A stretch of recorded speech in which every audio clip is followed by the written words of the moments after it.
అందరికీ నమస్కారం. సాధారణంగా మనకి నూతన సంవత్సరం అంటే జనవరి 1 అని గుర్తొస్తూ ఉంటుంది. అసలు నూతన సంవత్సరం ఏంటి అంటే ఉగాది. సో ఈ ఉగాది నుంచి రాశి ఫలాలలో మార్పులు చేర్పులు ఏ విధంగా ఉన్నాయి అన్నది నానాజీ పట్నాయక్ గారిని అడిగి తెలుసుకుందాం. నమస్కారం గురుజీ. శ్రీమాత్రే నమః. గురుజీ, ఉగాది నుంచి ఏదైతే తులారాశి వాళ్ళ యొక్క జాతకంలో వ్యయం, ఆదాయం, పూజ్యం, అదేవిధంగా అవమానం ఏ విధంగా ఉండబోతుంది గురుజీ? తులారాశి వారికి చూసుకున్నట్లయితే అమ్మ ఇక్కడ మనకి 2, 8, 1, 5గా ఉంది. 2, 8 అంటే 2 ఆదాయము, వ్యయం 8, 1 రాజ్య పూజ్యము, అదేవిధంగా 5 అవమానంగా ఉంది. 2, 8 అనేసరికి అయ్యో చాలా తక్కువగా ఉంది కదా అనిపిస్తుంది. కానీ నేను ఒకటే చెప్తాను, ఎప్పుడు కూడా మీరు పంచాంగంలో ఈ సంఖ్య చూసి భయపడకండి, కంగారు పడకండి. ఎందుకంటే ఇది కొంతవరకే ప్రభావం. మీ జనరల్గా మీ పర్సనల్ చార్ట్లో ధనయోగం నడుస్తుంది అనుకోండి, ఏమి ఉండదు. చాలామంది ఏలినాటి శనులు, అష్టమ శనులు చూసి కూడా భయపడుతుంటారు.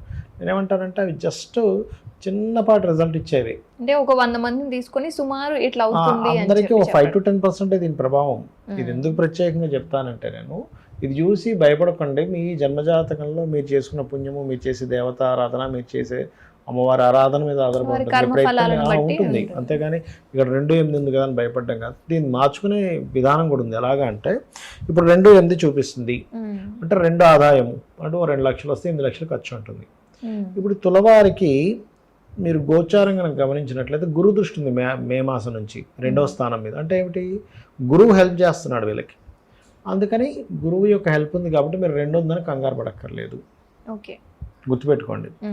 అలాగే వ్యయస్థానంలో కేతు ఉన్నాడు అంటే ఏమిటి, మంగళవారాలు ఎటువంటి ఇన్వెస్ట్మెంట్స్ చేయకూడదు ఒకటి. రెండవది గులిక కాలంలో కూడా ఇన్వెస్ట్మెంట్ చేయొద్దు. రాహుకాలము గులిక కాలం ఉంటుంది కదా, గులిక కాలంలో కూడా ఇన్వెస్ట్మెంట్ చేయకపోతే చాలు. సాధారణంగానే మనం మంగళవారాల్లో ఇన్వెస్ట్మెంట్స్ చేయకూడదు అని అలాంటి కాదు, ఇన్వెస్ట్మెంట్ చేయొచ్చు. మంగళవారం బంగారం కొనుక్కోవచ్చు, మళ్ళీ కొనుక్కునేలా చేస్తుంది. అంటే ముఖ్యమైన అందులో ఏంటంటే కొన్ని విషయాలు చేయరు. ఇంట్లో నుంచి డబ్బు బయటకు వెళ్ళడం కొన్ని ఉంటాయి, అటువంటివి చేయరు. అదొకటి. అండ్ అలాగే మరొకటి ఏంటంటే ఇక్కడ గమనించుకున్నట్లయితే గమనించండి, ఈ యొక్క ఆదాయం పెంచడానికి చెప్పుకున్నాము అంటే దత్తాత్రేయ ఆరాధన చేసుకుంటే ఆయన గురుదృష్టి ఉందని. వ్యయం తగ్గాలి అంటే ఉలవలు దానంగా ఇస్తే వ్యయం తగ్గుతుంది. అదేవిధంగా రాజ్యపూజ్యం అవమానం కూడా చూసుకుంటే 1, 5గా ఉంది. అంటే రాజ్యపూజ 1, మెచ్చుకునే వాళ్ళ సంఖ్య 1, అవమానించే వాళ్ళ సంఖ్య 5 ఉంది. మెచ్చుకునే వాళ్ళ సంఖ్య పెరగాలి అంటే ఏమిటి, అమ్మవారి ఆరాధన, చంద్రుడి యొక్క ఆరాధన చేస్తే మెచ్చుకోవడం పెరుగుతుంది. అవమానించే వాళ్ళ సంఖ్య తగ్గాలి అంటే చాలా సింపుల్గా ఏం లేదు, ఇక్కడ దత్తాత్రేయ చరిత్ర కనుక చదువుకున్నా అవమానించే వాళ్ళ సంఖ్య తగ్గుతుంది. గుర్తుపెట్టుకోండి. ఇక మిగతా అంశాలు చూసుకుంటే వీళ్ళకి ఫైనాన్షియల్ గ్రోత్ అయితే గురుదృష్టి ఉన్నందుకు బాగుందని చెప్పుకోవచ్చు. అదేవిధంగా కాస్త షార్ట్ జర్నీస్ మే నుంచి ఏంటంటే ఉన్న ప్రదేశంలో ఉండకుండా ఎక్కువ తిరుగుతారు వీళ్ళు. అదేవిధంగా కాస్త 4వ అధిపతి 5లో ఉన్నందుకు హోమ్ లోన్స్ లభిస్తాయి. ఓకే. సంతానం కోసం చేసే ప్రయత్నం మాత్రం కొంచెం స్ట్రెస్ఫుల్గా ఉంటుంది. ఫ్రెండ్స్తోని, సంతానం విషయంలోని, షేర్ మార్కెట్ విషయాల్లోని, రాజకీయ విషయాల్లోని కొంత స్ట్రెస్ అనేటువంటిది ఉంటుంది చెప్పాలంటే. ఏదైనా అసలు వివాహ ప్రయత్నాలు మే లోపలే కంప్లీట్ చేసుకోవడం మంచిది, లేదా మిడిల్ ఆఫ్ ది అక్టోబర్ నుంచి మళ్ళీ వీళ్ళకి వివాహ ప్రయత్నాలు సక్సెస్ అవుతాయి. అండ్ అదేవిధంగా కొత్త ఉద్యోగాలు కూడా మే లోపల వస్తాయి. మే దాటిన తర్వాత పర్టికులర్గా ఏంటంటే గతంలో ఇన్వెస్ట్మెంట్స్ ఏవైతే ఇరుక్కుపోయి ఉన్నాయో అవి కొంతవరకు రిలీజ్ అవ్వడం జరుగుతుంది. అలాగే మే లోపల కొంత ప్రమోషన్స్ కూడా, ఎందుకంటే ప్రమోషన్ స్థానాన్ని, రవి స్థానాన్ని గురువు చూస్తున్నాడు కాబట్టి ప్రమోషన్ హౌస్ కూడా చాలా బాగుంది. సో దాని పరంగా కూడా బాగుందని చెప్పుకోవచ్చు మనం. ఇక విద్యార్థులకు విదేశాలకి వెళ్ళే యోగం అయితే విద్యార్థులకు కూడా ఉంది. ఎందుకంటే 4వ అధిపతి ఎలాగో 6లో ఉండే రాహు వైపే వెళ్తున్నాడు. So no need to worry, అది కూడా బాగుందని చెప్పుకోవచ్చు. బట్ ఎవరైనా సరే విదేశాలకు వెళ్ళాలని చేసే ప్రయత్నం ఆంజనేయ స్వామికి 2 times కనుక హనుమాన్ చాలీసా చేసుకున్నట్లయితే తొందరగా వెళ్ళగలుగుతారు. ఇంకా వీళ్ళు చేసుకోవాల్సిన దేవత ఆరాధన పరిస్థితి, మీరు ఎక్కువగా కాళికా అమ్మవారి అష్టోత్తరాలు చదువుకోవాలమ్మా.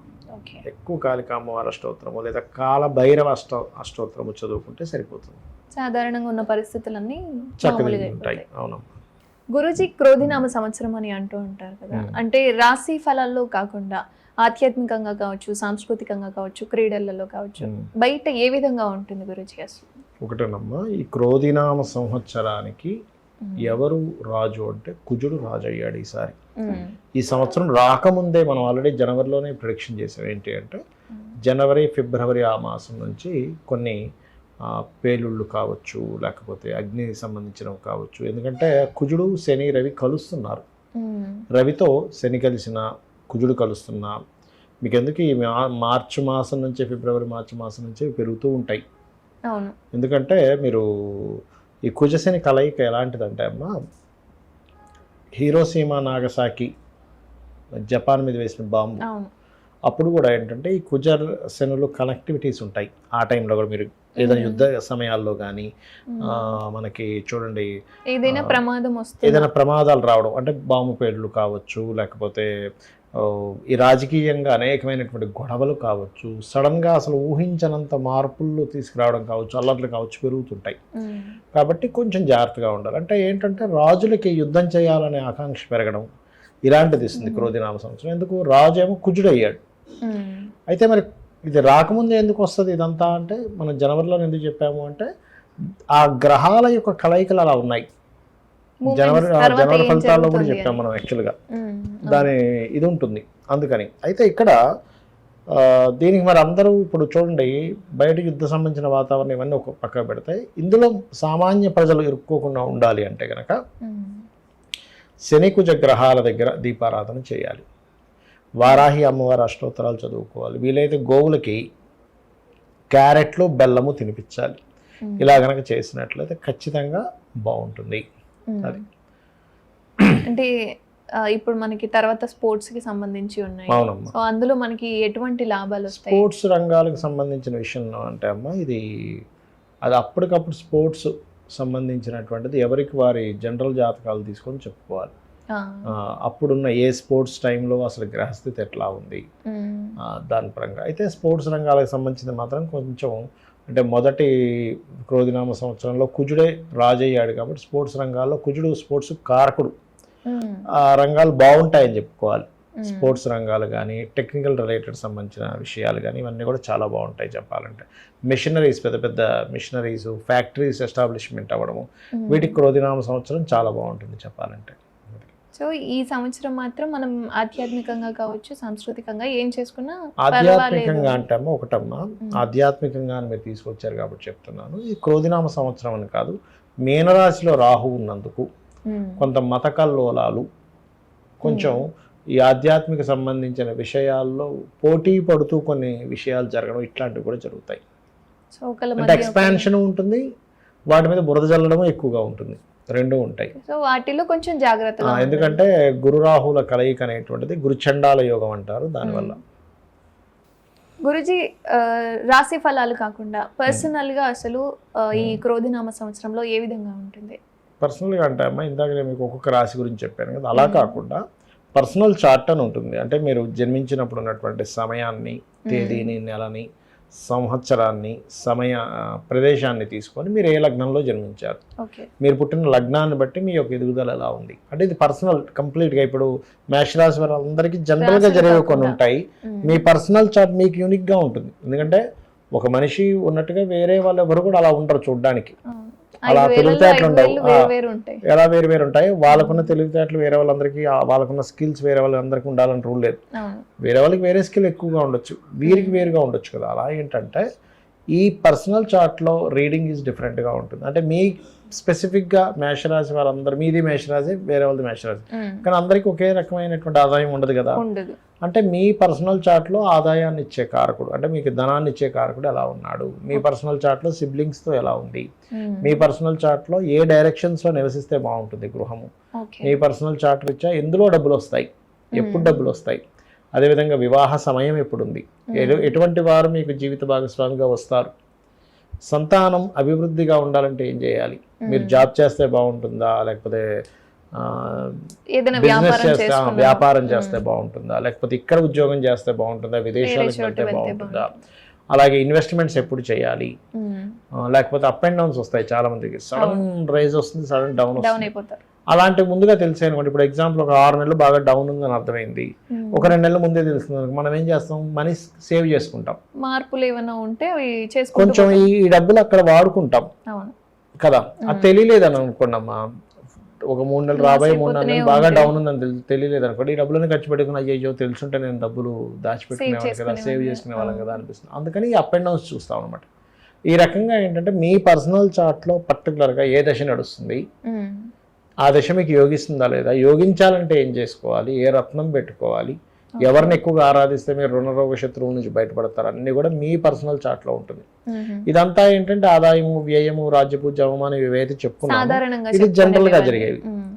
ఇంకోటి ఏంటి, ఈ సంవత్సరానికి ఫలానా రాజు కాబట్టి ఇది లోకపరంగా జరిగేటువంటివి.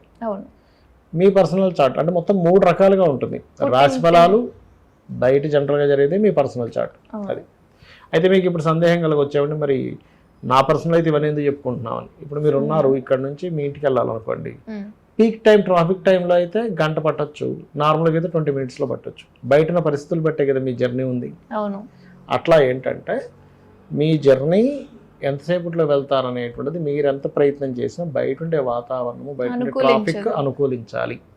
ఆ ట్రాఫిక్ ఎలా అనుకూలిస్తుంది, ఏ టైంలో అయితే అనుకూలిస్తుందని మనకి ఎట్లా తెలుస్తుందో గోచార ఫలితాలు కూడా అలాగే.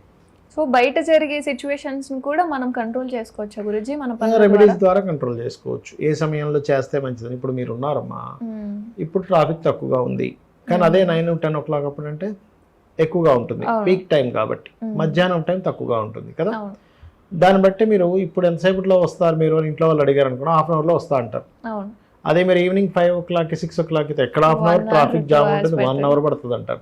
సమయాన్ని బట్టి మార్పులు బయట ఉండే ట్రాఫిక్ ని బట్టి మీకు ఎలా అయితే మీ యొక్క సమయం ఎలా పడుతుందో, గోచారంలో ఉండే గ్రహాలను బట్టి ఇక్కడ కూడా మార్పులు వస్తూ ఉంటాయి. అది అంటే బయట ఏం జరుగుతుంది, మనలో ఏం జరుగుతుంది, అసలు రాశి ఫలాలు ఏ విధంగా జరుగుతుందని చెప్పి చాలా కన్ఫ్యూజన్ ఉన్న వాళ్ళు ఉంటారు. వాళ్ళకైతే చాలా క్లారిటీగా చెప్పారు. చాలా చక్కటి అంశాలను మాతో పంచుకున్నారు గురించి. ధన్యవాదాలు. శ్రీమాత్రే నమః.